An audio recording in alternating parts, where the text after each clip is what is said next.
Surya, the sun god, was very fond of his devotee, King Satyajit. He presented him with a jewel called Samantaka as a token of his satisfaction. Wearing the jewel on his neck, Satyajit entered Dwaraka.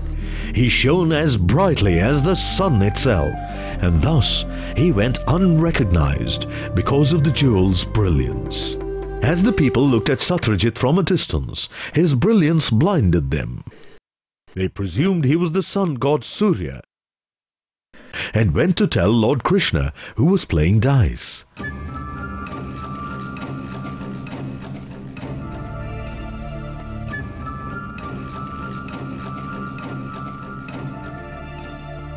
Oh Lord Krishna, Lord Surya has come to see you. He is blinding everyone's eyes with his brilliant rays.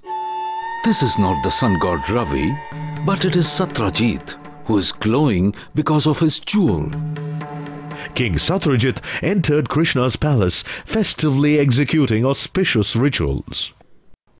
Krishna, have you ever seen such a beautiful jewel before? It is really wonderful. Does it have any special significance? Each day the gem produces 8 kilos of gold, and if it is worshipped properly, the place in which it is kept will be free of calamities such as famines and untimely deaths, and also of evils like snake bites, mental and physical disorders, and the presence of deceitful people. Satyajit, this is truly a wonderful jewel. You could help King Ugrasena with this jewel. His kingdom is suffering greatly due to poverty and natural disasters. If you could give him this jewel for some time, his kingdom will flourish and all his people will be thankful to you. You can take back your jewel after some time. I am not a fool, Krishna. I will never part with my jewel. That too, not for this beggar. All right, Satyajit. Keep the jewel with you. What is destined to happen will happen anyway.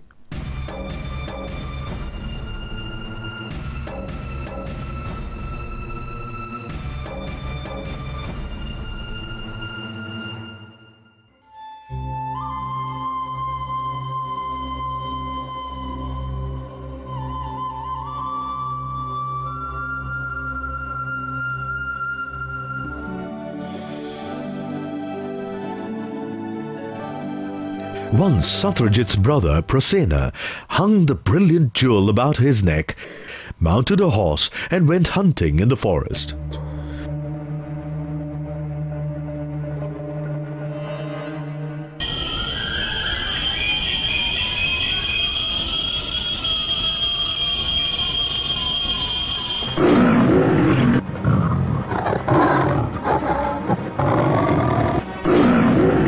A lion killed Prasena and his horse and took the jewel.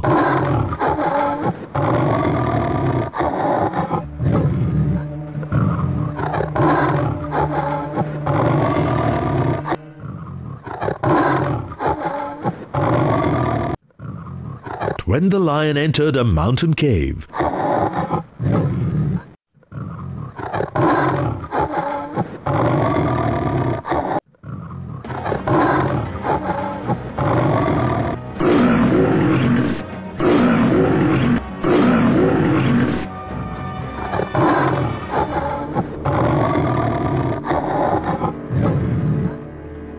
he was killed by Jambavan, who wanted the jewel.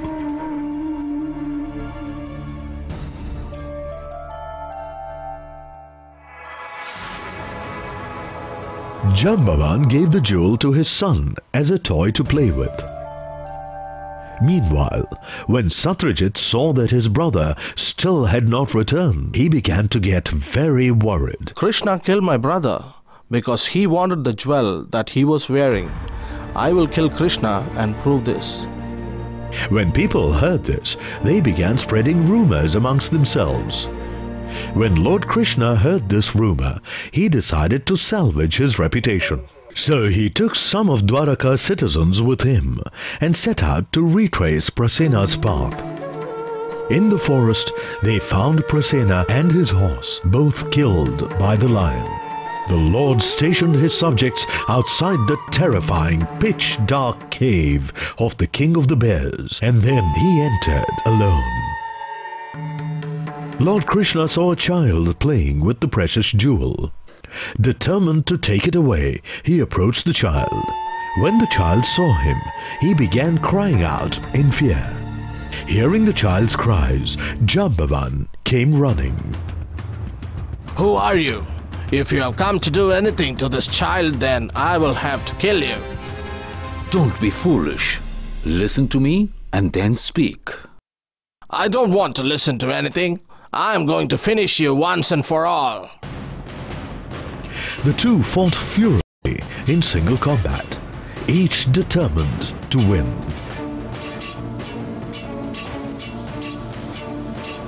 The fight went on without rest for 28 days. The two opponents struck each other with their fists, which fell like the cracking bolts of lightning.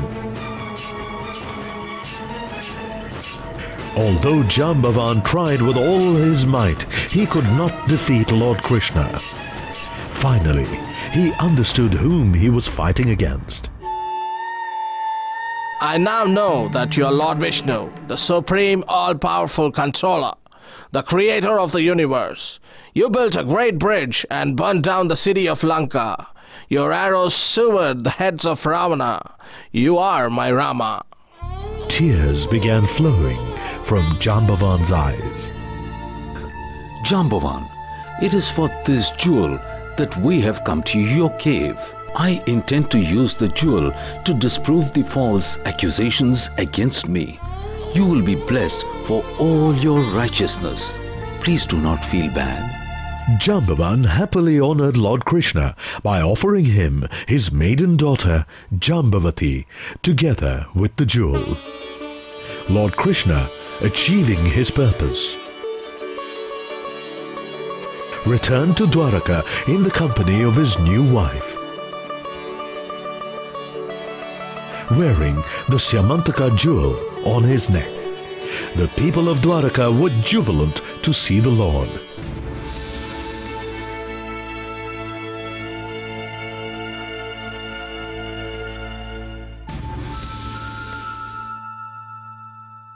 Lord Krishna summoned Satyajit to the royal assembly. There, in the presence of King Ugrasena, Krishna announced the recovery of the jewel and then formally presented it to Satyajit. It's easy to put the blame on others, but it's not that easy to admit that you are wrong. Take your jewel. It's because of your greed that you lost your brother. I am unable to face you, my lord.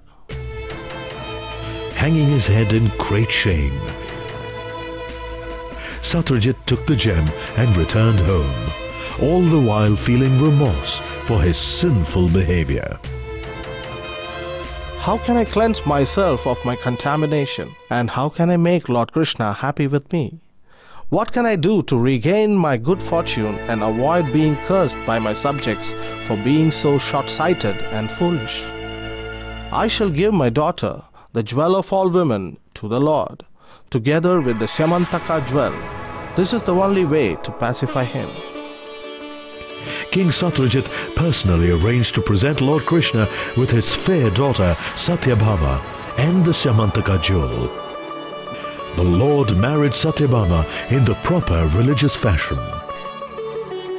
She was a beautiful, broad-minded girl, and she possessed many good qualities. It was her good fortune to marry Lord Krishna. Satyajit, Satyabhama is born to marry me. We do not want this jewel back.